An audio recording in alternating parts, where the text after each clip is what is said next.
Your Excellencies, we must examine why 10 years after Rio, the poor remain very much with us, poorer and far more exposed and vulnerable than ever before. Our children suffer from malnutrition, hunger, and diseases, compounded now by the deadly HIV/AIDS pandemic.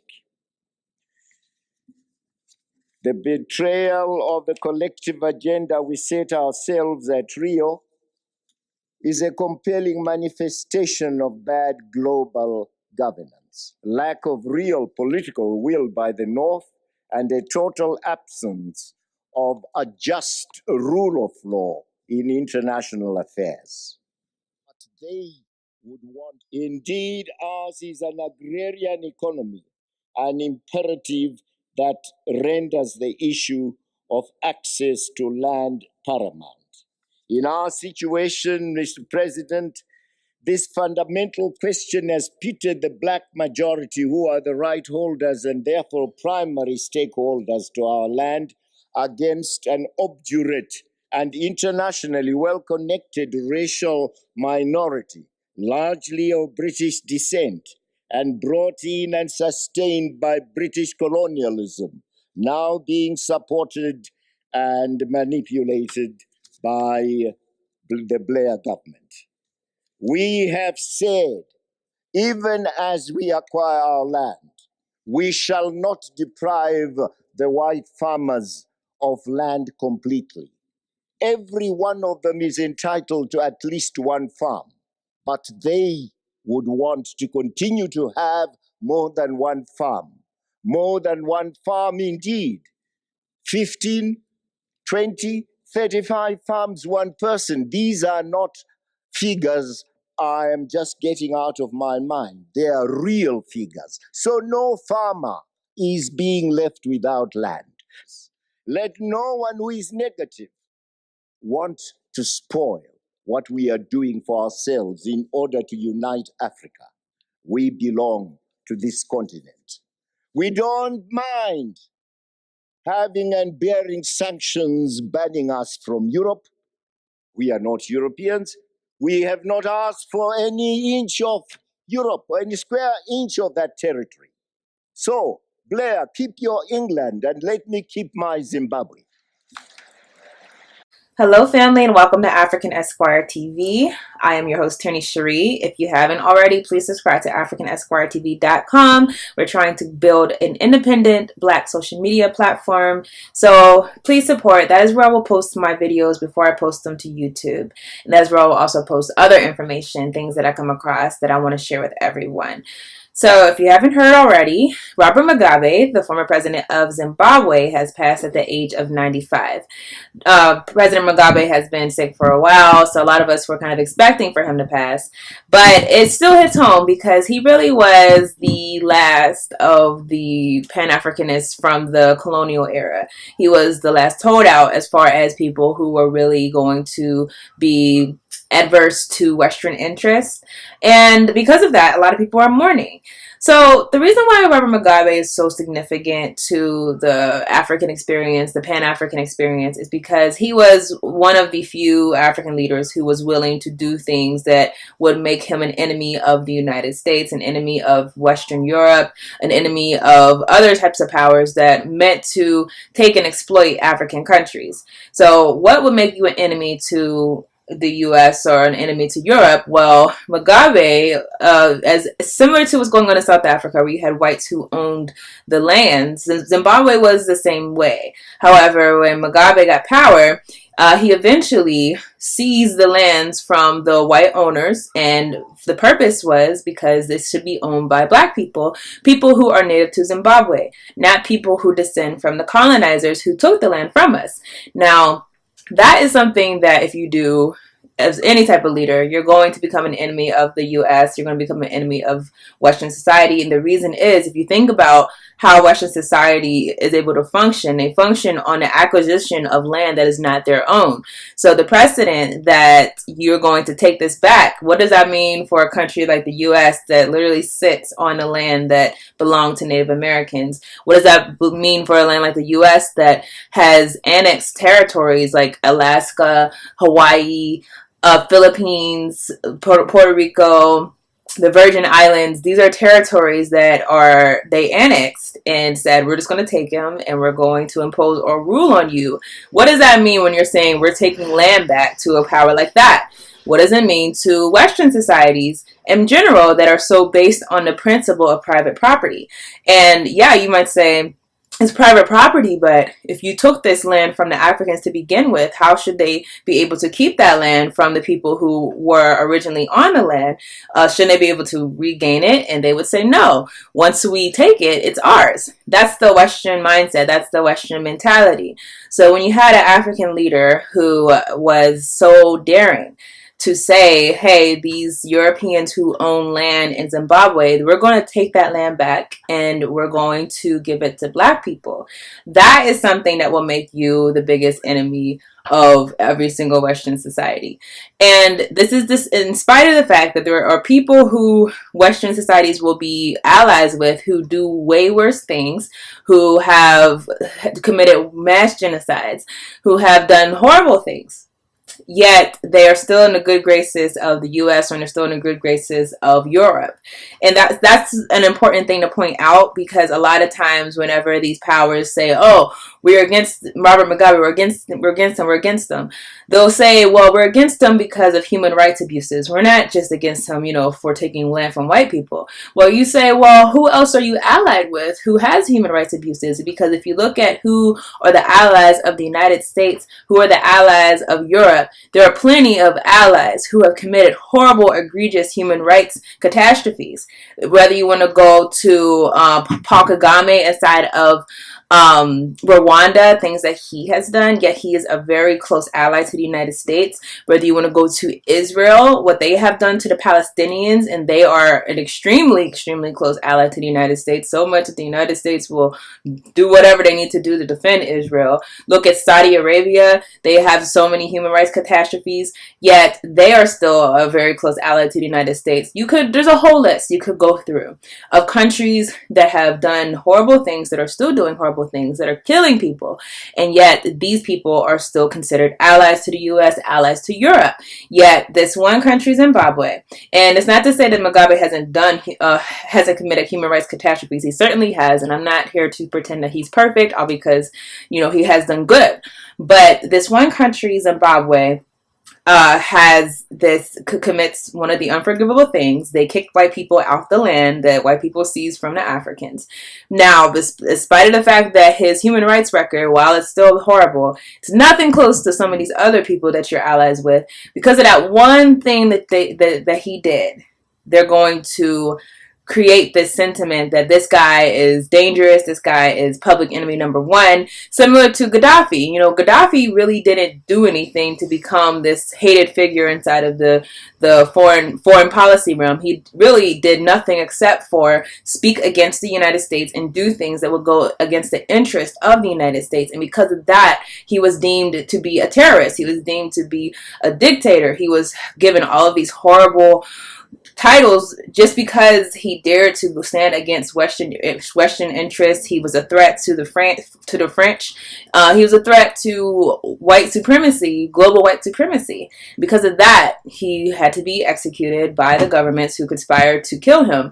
Now, understand, people who stand up against imperialism and capitalism, you're never going to be upheld by the global system.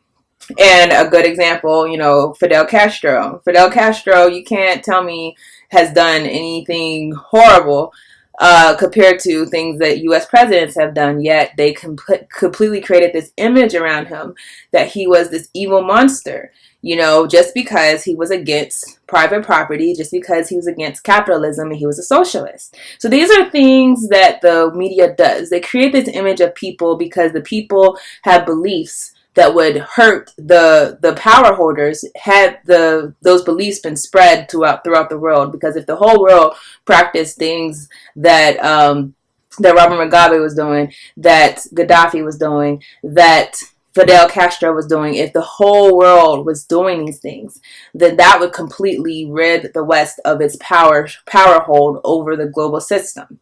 Now, this is important to remember because we're going to talk about the legacy of Mugabe, and we're going to talk about it in the context of an article that I read. And I thought the article was interesting because it's kind of the typical thing, it's where people want to talk about the negative things that Mugabe has done and why he was such a horrible figure for Zimbabwe.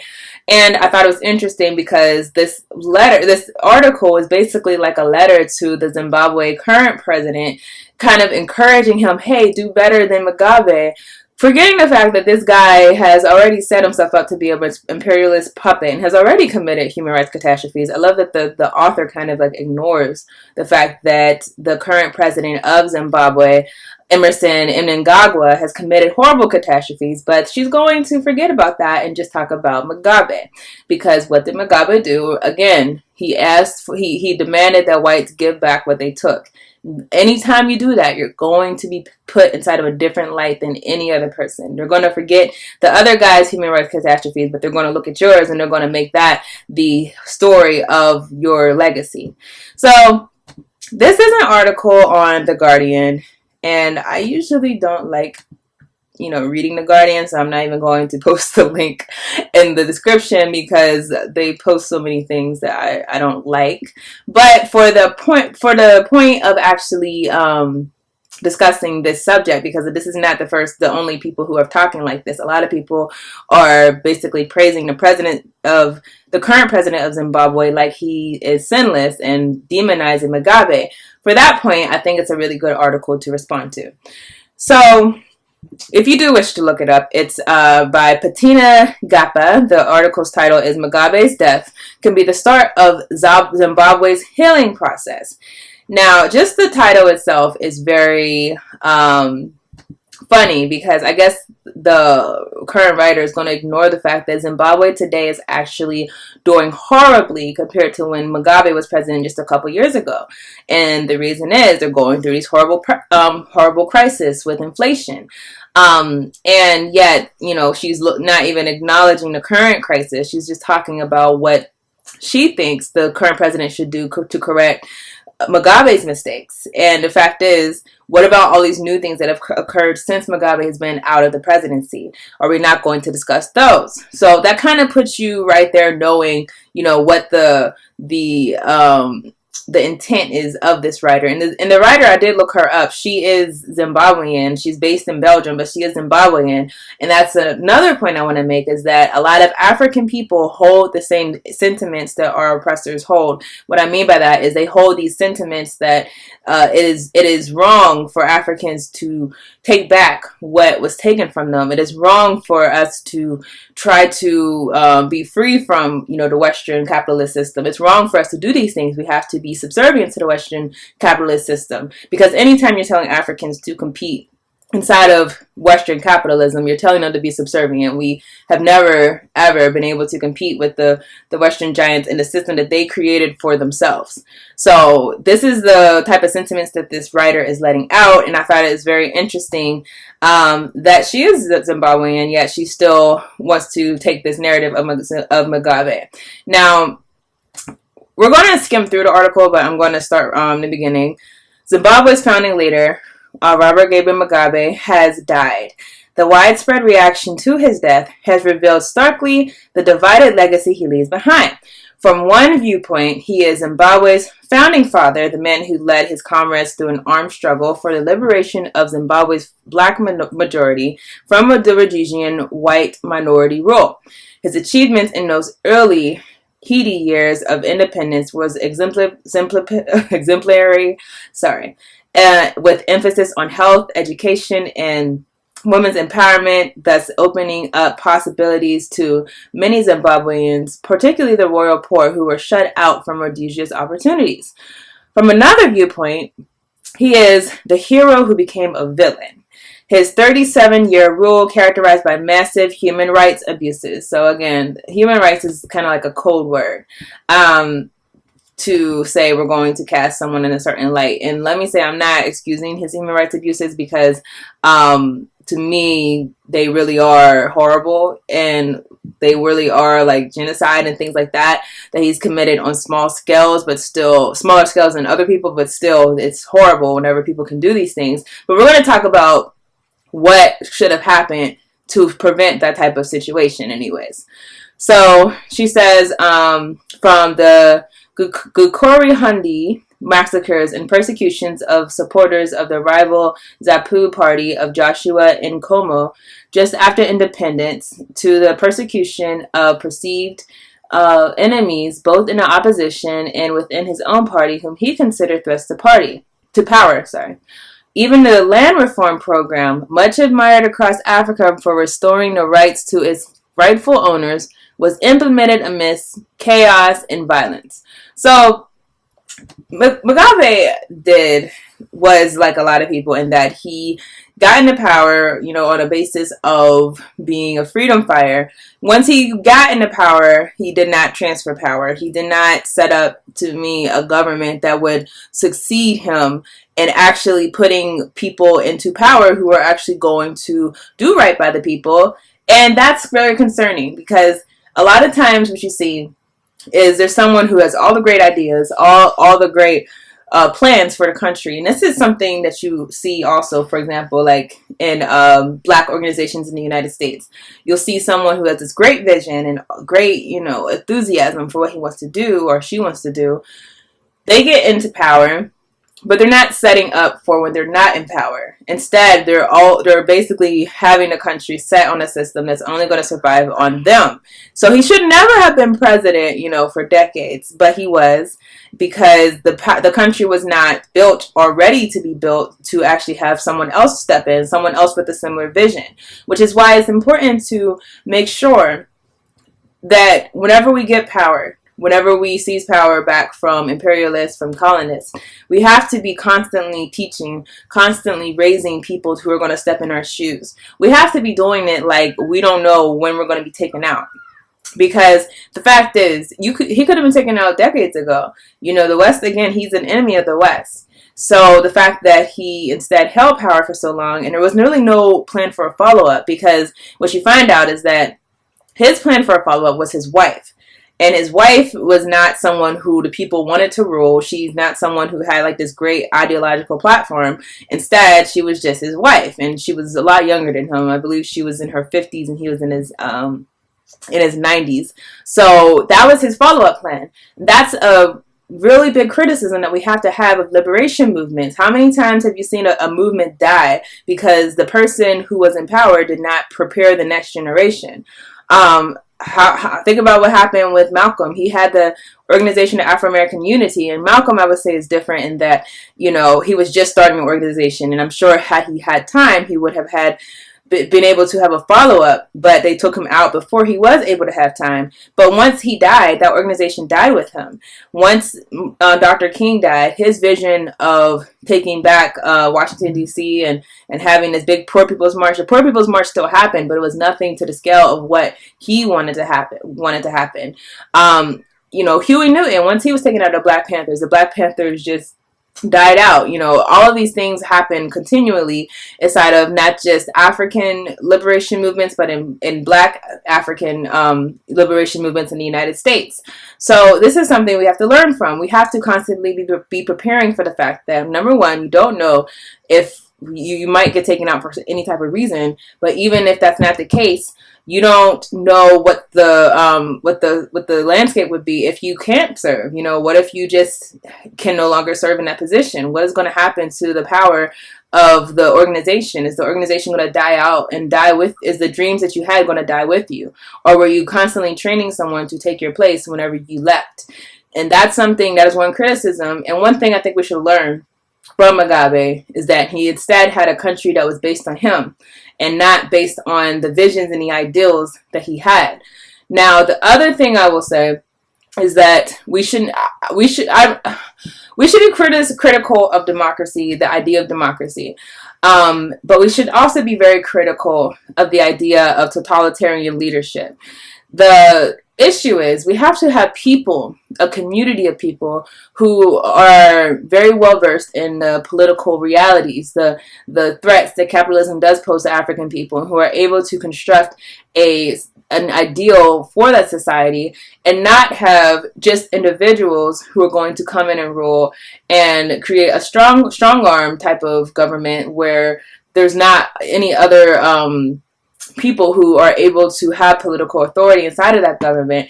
And the totalitarian leadership, that is the other thing that a lot of African governments have suffered from, is that we have these great ideas, and not just African governments. I mean, that's the case, I think, all over the world, is where you have people who have great ideals about helping the people, about equality, about ridding the country of capitalism and exploitation, but they get into power and they have a total grip on power. There's no type of way for the people to actually have a voice. Now, again, I'm very critical of the idea of democracy being the automatic solution, because with democracy in itself, the way that it has been pitched to us is the way that Western democracies are pitched to us, where you might have someone who's elected to be the representative of the people. However, while you're voting with ballots, the real people, the corporations, they're voting with dollars. So the people who say, oh, I can't believe you don't vote. I'm talking about in the United States. I can't believe you don't vote because our ancestors died for the right to vote. Well, guess what? We're not really the ones voting. The ones who are voting are the corporations who put money behind people. Look at how people who don't take the corporate money, how easily eradicated they are as candidates. Because once you are not chosen by the corporate structure, your potency is going to be very limited. Your message isn't going to get out there the same. Think about Marianne Williamson, someone like her. She's the only candidate who straight up said that I really want to have reparations for everyone, but how quick it was to get rid of her, because guess what? She's not going to be able to even argue in the next debate because the corporation did not back her. So, democracy is not as clear cut as people make it seem. They say, oh, you just go to the voting polls and you vote, and that therefore your voice is heard. However, if corporations are voting with their dollars, if they're paying your candidates, if they're paying your leaders to act in certain ways, then you're not really having a democracy. And this is the problem that we see over and over again inside of Africa, is that you have people who might have been legitimately elected. The people might have elected them. But these corporations who are people, outsiders who have corporate interest in your country, come with the money. They come with the language of money, and start flashing it around these people who you elected, and say, hey, give me give me unlimited access to that diamond mine that you have. Give me access to that oil field that you have. Yeah, give me this, give me that. Oh yeah, here's a few $billion. Here, just take that and let us have that access. And guess what? Most people, if not the vast majority of leaders, I would say almost all, aren't strong enough to say, we're not supposed to be doing this. We're supposed to be giving people the democratic means to actually vote on things. We're not supposed to just give things away. And that's what happens over and over again. The president of Ghana, he tried to be, kind of democratic, once by allowing people to vote allowing the parliament to vote on whether or not the United States would ever be able to build a military base in Ghana. However, the parliament still allowed the United States to build that military base, and the people were outraged. So these are the things that happen over and over again. People get access to our resources even though we didn't have anything to say about it. That's the biggest criticism I have of democracy. So what we should be doing is creating a system where the people, the everyday people, should have a say inside of what happens to our resources, what happens with our country. And the best way you do that, I think, is to have something that is owned in common. So, for example, that there are communities where if you want to have access to the land, you have to not just, talk to one leader, you have to actually talk to the community, and actually they have to allow you. And it's not just one person who decides. The community who owns the land in common, they are the ones who make those decisions, not just one person.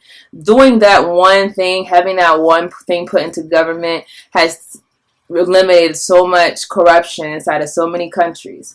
And that's what we have to start looking at and start considering as an alternative for us if we're going to have a system post-colonialism.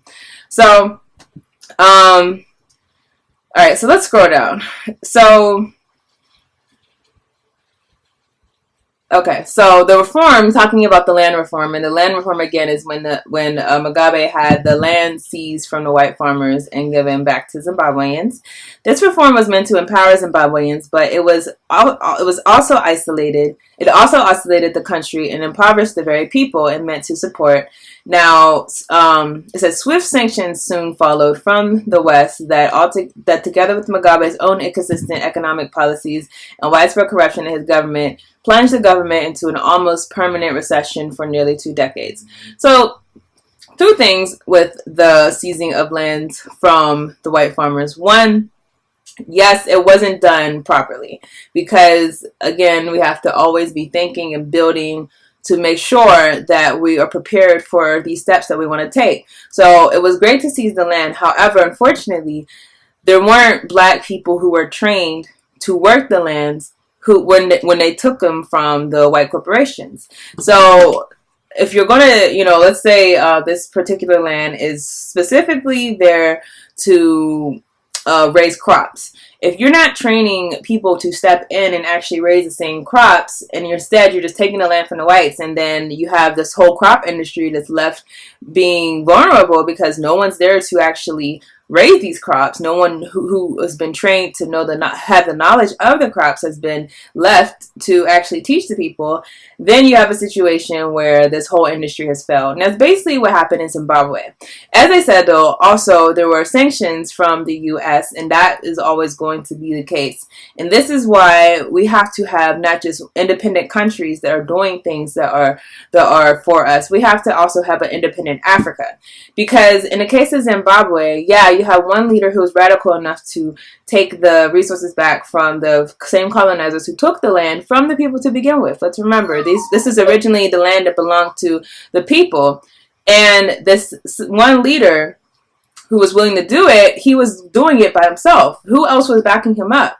And this is a big cautionary tale to all Africans. We have people who are fighting independent freedom struggles, but if your freedom struggle is not backed by others, if it's not done with the others in mind who are going to actually be able to give you support, to allow for you to be able to live, even if you face sanctions. Think about a country like Haiti. Haiti, yes, they were able to get rid of their colonial oppressors. They were able to have freedom in that sense, and slavery was finally abolished in Haiti. However, because they did not have backing of other countries who were similarly situated, the whole Caribbean was still under siege. Remember, the whole Latin Americans, even though there were black people all over those countries, they were still under siege because they did not have backing from Africa. Any countries, no black country was free at that point to help them. Because of that, the Haitians basically had to be sanctioned by the United States, by France, and are today living inside of deplorable conditions because of a conspiracy to ensure that this slave population who decided to dare to have freedom, dared to say we're going to be free from all oppression, because they dared to do that, they had to be punished. And that's what happened with Zimbabwe, because he dared to say we're going to be free from these land constructs that existed in colonialism that disadvantage our people, that leave our people starving, that leave our people economically dependent on the West. Because we want to free ourselves from that, they had to be punished by the outsiders. They'd be punished by the U.S. They'd be punished by sanctions from the international community that thrives off of that type of exploitation that Zimbabwe was seeking to rid itself of. So the lesson is, shouldn't have just been about just seize the land from the whites and then we're going to be fine. This should have been about a continental freedom. You can't have freedom as one African country. Keep in mind, these countries are not even borders that were drawn by the people who are there. These are borders that were drawn by the colonial masters. So you having freedom in your own little section of the continent is always going to be under siege because, number one, your identity as a Zimbabwean is a colonial identity in itself. Let's get to the juice of the article. So the writer, she writes that Mugabe's legacy will continue to be contested between those who revere him and those who revile him. But what matters the most is how Zimbabwe's new president handles that legacy. As Emerson Mnangagwa prepares to bury his predecessor, he must also bury those aspects of Mugabe's presidency that polarize Zimbabweans and policies and attitudes that pauperize this once prosperous nation. Now, scrolling down. Okay, so a key feature of Mugabe's rule was the conflation of party with government and with state. He has meant outrages such as the selective application, the law, the abuse of food aid meant to the poor. Zimbabwe needs to adopt the principle common and advance democracies that a president governs his people, not just his party. In particular, Mnangagwa has practiced zero tolerance of corruption, but as long as some of his closest allies and top civil servants are shielded from investigation and prosecution, he will be considered no different than Mugabe. The language of hate was a hallmark of Mugabe's regime, along with crude propaganda, particularly when Zimbabweans are suffering as they have been from austerity measures. The president needs to find words of empathy and inclusiveness. The one area in which Mnangagwa has shown a marked departure from his predecessor, in which I was recently an external consultant on investigation, law, and policy and promotion, and his outward-looking foreign policy. Now, I'm going to pause right here. It says outward-looking foreign policy. Keep in mind, this is the same guy who said President Trump, Donald Trump that's in Washington right now, hey, come to Zimbabwe. I'm going to build you a golf course on the country's land. He wants to build the president of the United States a golf course in Zimbabwe. This is the same president who said, hey, international community, I want y'all to mess with or to deal with Zimbabwe so bad that I'm willing to give reparations to the people who lost land in the land occupation, even though those people stole land from the native Zimbabweans, because we want to be good with the the international community. Therefore, I'm going to give reparations. This is the same person. So when she says outward looking in his foreign policy, understand that she's kind of talking about the fact that he kisses up to those who are in power around the world, basically. He's shown a willingness to open up Zimbabwe to all investors and to re-engage even with those nations which Zimbabwe's had disputes over both land and over human rights. But yet, without addressing corruption, human rights abuses, both past and continuing, without engaging with compassion the millions of Zimbabweans who feel disenfranchised and disenchanted, Mnangagwa will not succeed. So, again, so she says open the land up to investors. I wanted to point this out because I did a video on this a while back. The previous election, where Mnangagwa won a re-election after seizing power, he was going against a guy named Nelson Chamisa. And Chamisa was very opposed by the Chinese government. And this is a very contested election. A lot of people believe that Chamisa actually won the election and he should be the president of Zimbabwe, including Chamisa. He believed that the election results were actually forged and that the election was not legitimate. So Chamisa said things that I think ensured that he was not going to win the presidency. One thing that he did say is that if I win the presidency, China is not going to be able to continue with these deals. So since Mnangagwa got power inside of Zimbabwe, China's been making a lot of deals with him where they're basically raping the land of resources. And Zimbabwe is only getting a little bit to actually compensate for that. But if you consider the fact that that money is probably going more so to the president of Zimbabwe, then it probably is a lot to him. But for the country in itself, it's not too much. And Chamisa said, I'm not going to have these types of deals. I'm actually going to tell the Chinese that you need to go back to China because these deals are outrageous. Now, again, China has been backing Mnangagwa. And because of that, I truly believe that they put more resources behind him and to ensure that the military, which is also backed by China, probably has some type of thing to do with the election, if it was actually, and I believe it was, not a legitimate election. So when he say reaching out to foreign investors, this is not necessarily a good thing. That's all I'm trying to say.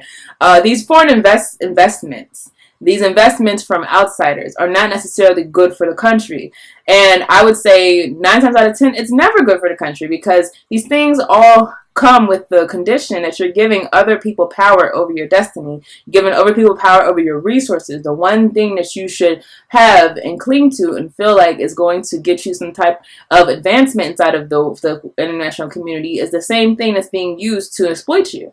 So these agreements, these things that are happening inside of countries like Zimbabwe and really every single African country on the continent and every single Caribbean country and every single country that's not inside of one of the power countries inside of Western Europe.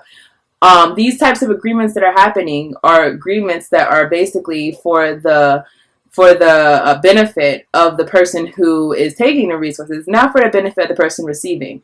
Always remember, like I said earlier, this is not our game. This game that we're playing with these governments is not our game. It's not a game where Zimbabwe is going to become a international power player. No, this is a game to ensure that you continue to be a subservient country. You're never going to be able to rise above those who are taking from your resources. That's the thing we have to understand. If your idea is that, oh, we just want to get enough so that we can, can not look so horrible. Maybe we can build some nice buildings inside of downtown and blah, blah, blah.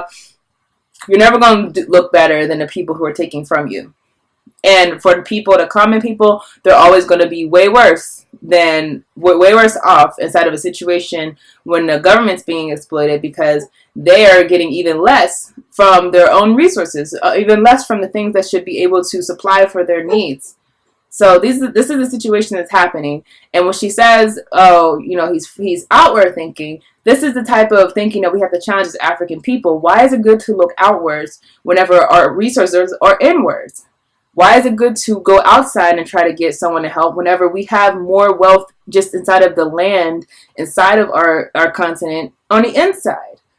So these are colonial mindsets, I'm trying to say, as far as the author. These are mindsets that have been portioned to us. We really think that it's best to have people exploit us than not exploit us. Because we've been taught that we need them. We've been taught that without them, we're not going to be able to sustain ourselves. These are things that have been indoctrinated into us and that we have to challenge and that we have to speak against. So going towards, I believe we're going towards the end now. Yes. So she says,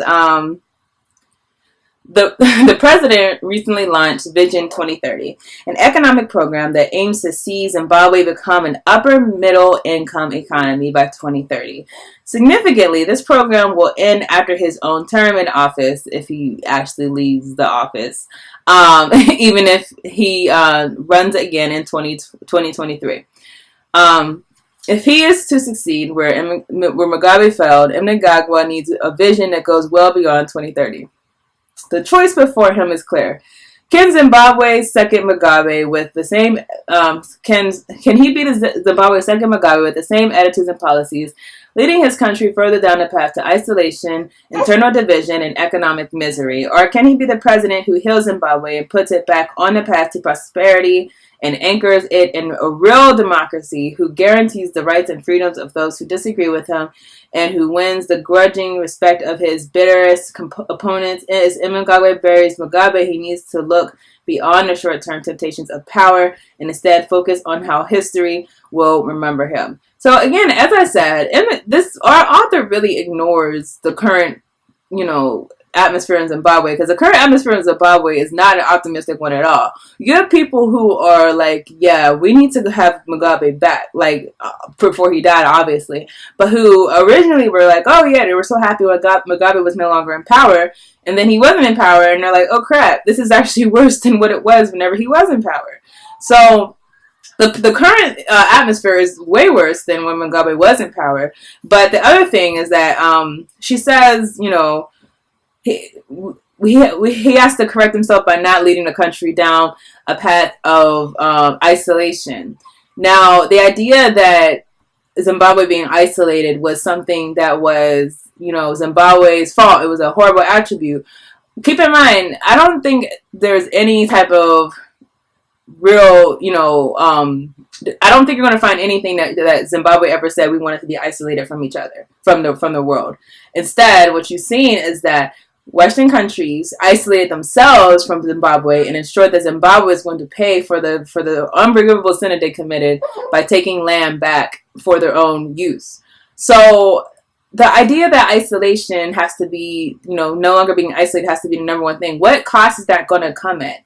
Saying that we're no longer going to be isolated. As we see, Mnangagwa's way to try to not have Zimbabwe be isolated is to basically try to kiss the you-know-whats of every single country that they want to do business with.